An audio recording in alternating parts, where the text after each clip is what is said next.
what's a positive aspect of maybe your ego, would you say, that you like about yourself and you think you want to maintain it? I feel like I'm pretty self-confident. I keep saying self-confident because that's kind of my sort of. Is that something you had initially, or like throughout, or did you have to build it up? I just build it up. How could I tell you I built it up?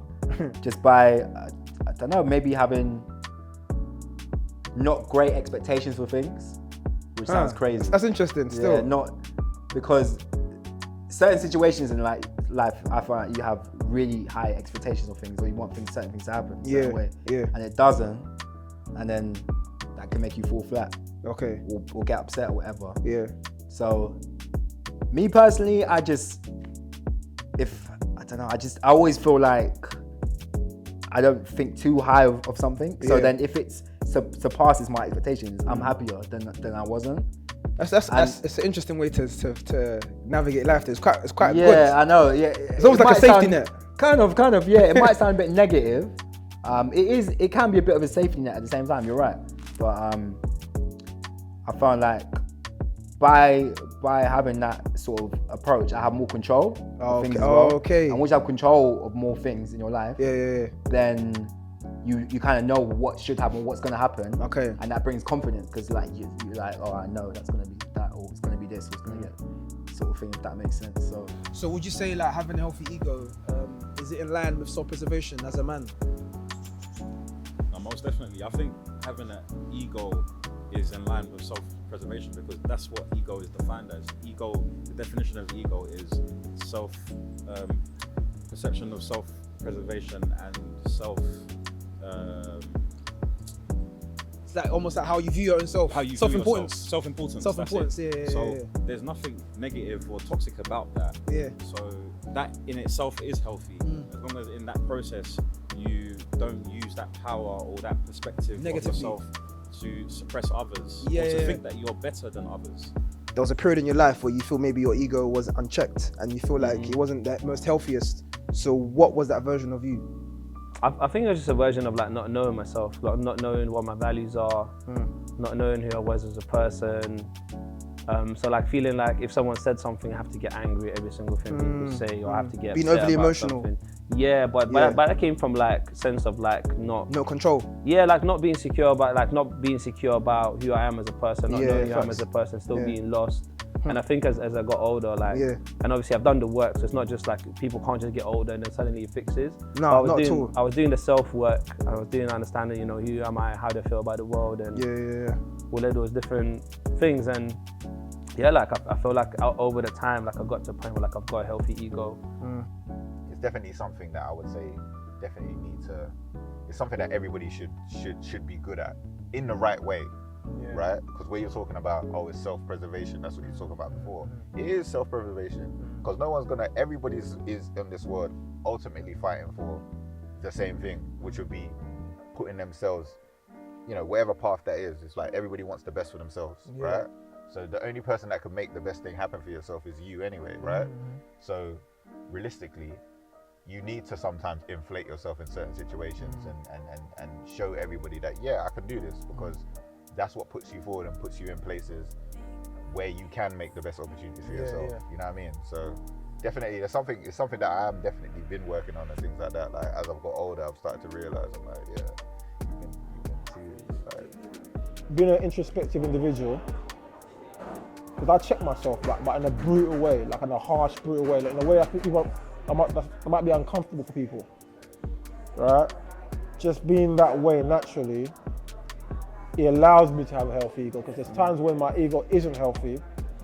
There's times I do things with, like I said, there's times my ego's not healthy at all, you get me?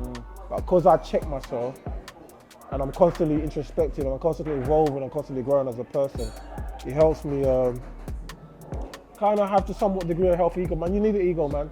The ego's a driver, man. Like you need it.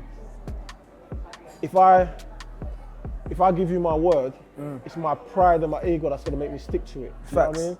Like because I don't want you to turn around and say, he's not a man of his word. So that's at that point, my healthy ego is gonna, like, you know what, I'm gonna stick to it. So yeah, I'll say, do you know what, I don't ever like coming across perfect. I don't like that no one's Facts, perfect. I have a facts. lot of flaws.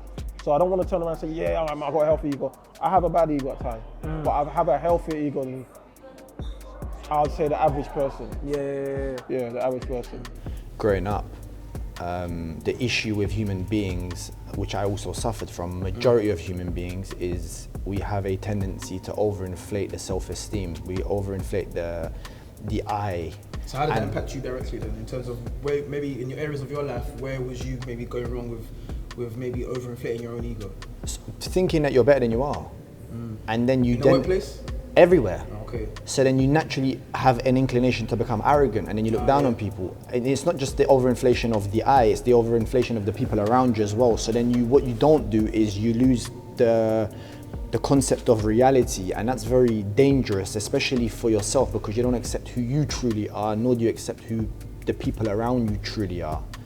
And that was my issue then. I didn't accept who I was in that given time, and I also didn't accept the people around me for who they were. A good example of like me using my ego in a negative way is by not being able to see faults within myself. Okay. That is detrimental. It can be impactful in a negative way to my life as well as others around me. So, you know, it's about unlearning that, you know, this idea of perfection within self, which is, you know, it almost sounds like, oh, like, yeah, like I'm not that. You're kind of removing your self-esteem and self-importance, but no, you're not. It's just you're opening yourself up to Other ideals, other people's information. Also to blossom and grow from it. You can grow facts. through the trust that you have in other people. You know, and yeah, that's just a way of a negative way it can be used. Okay. A lot of men do operate from a place of ego. Okay. A lot of men tend to be. I think women do have egos as well. You see it in other ways. Yeah. You know what I mean? But yeah, I feel like the ego is more synonymous with a masculine trait. Yes. As opposed to feminine. Yes. But it's not every man is egotistical or operates from a place of ego. You know what I mean? Some men that just don't care. They lay back, they smooth it, they like whatever. You know what I mean? Walk off a duck's butt. But there's some men that just literally are so ego driven. You know what I mean? Wouldn't you say that we all have egos, no? I don't think we all have egos. You don't think so? Yeah, I would say like yourself and I can talk from, you know, yeah, we have an ego. Yeah.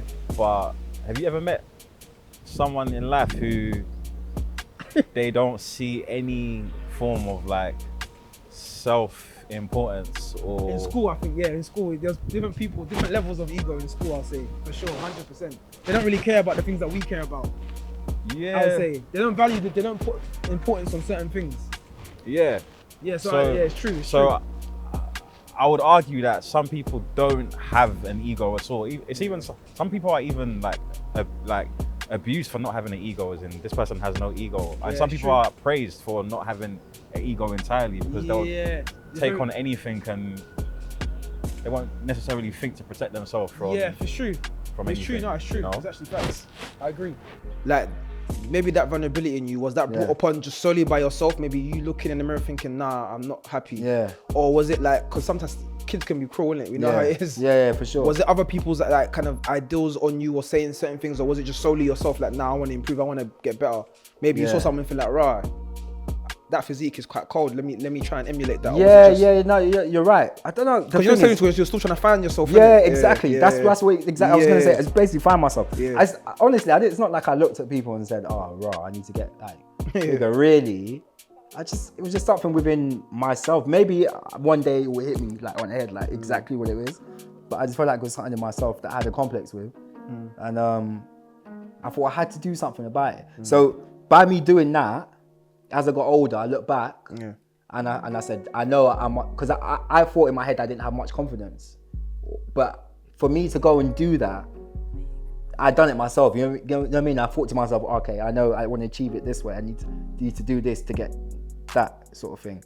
So I know how to go through those steps. Again, that gave me some kind of self-confidence. I don't know if you can call that ego, but I've educated myself to the point of like before we mentioned the book Ego is the Enemy. So I know how the ego can lead to a negative outcome if used in the wrong way.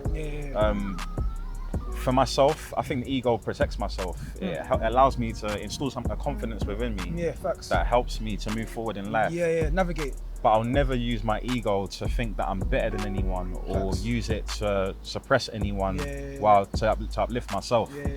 That's just me at my core. Yeah, I hear you. So You'll know if you have a healthy ego if a woman says like, I feel safe around you. Like if she says like, I feel good to be with you, and like you make me feel good. I think that's when you know you got a healthy ego. I'll go even deeper. I feel you know you have a healthy ego when someone's opinion of you doesn't even really matter to you. It's a bonus. Like, because I feel like, not to be cocky, but I feel like when it comes to having a healthy ego, it has got less to do about other people, but more so about yourself. Do you know what I mean? When I think about healthy ego, it's about you doing the work on yourself to then be able to look back and think, right, I've come a long way, as opposed to where I was before, where my ego was unchecked. Do you know what I mean? I feel like having a healthy ego, I believe, it's a balance, isn't it? Because ego in itself, as you said, in it, I like the way you said it, like it's about how do you view your own self-importance. But if we don't view ourselves as self-important, then we let anything run. I mean, like disrespect to other people. You have no self-respect of your own self, so you have no standards you've set for yourself. Even your own when I mean like kind of like grooming, like keeping yourself in a certain type of way. I feel like that's all to do with ego, like putting deodorant on in the morning, having a shower. When you're feeling the lowest of the low, you know what I mean, when you're depressed or low, whatever, it's like you roll from one side of the bed to the other. Like your ego is at a low state because you don't really care about the next day or the next week, let alone, do you know what I mean? There's a difference between being humble and just not believing in yourself too. 100%. Right? So it's not like being a walkover. So yeah, so that's what I'm saying. It's like no walkover. but it's not like I would say I am humble, but yeah, in some aspects, yeah, my humbleness in my head could be confused with like, in certain times, definitely certain times I don't believe in myself and I don't do things, you know what I mean? So it's not like I'm not gonna try and like conflate the two and mix them together. Yeah. Like they're two separate things. Yeah. So humbleness, happy with, like I'm happy that I'm humble. Yeah. But the other aspects of like building up like my belief in myself and building up like things like that, that's the stuff I want to tweak, and that is what connects with having a healthy ego. So what changed for you then? What was it? Maybe a relationship you had, or maybe your relationship with your faith? What impacted you in order for you to make a change?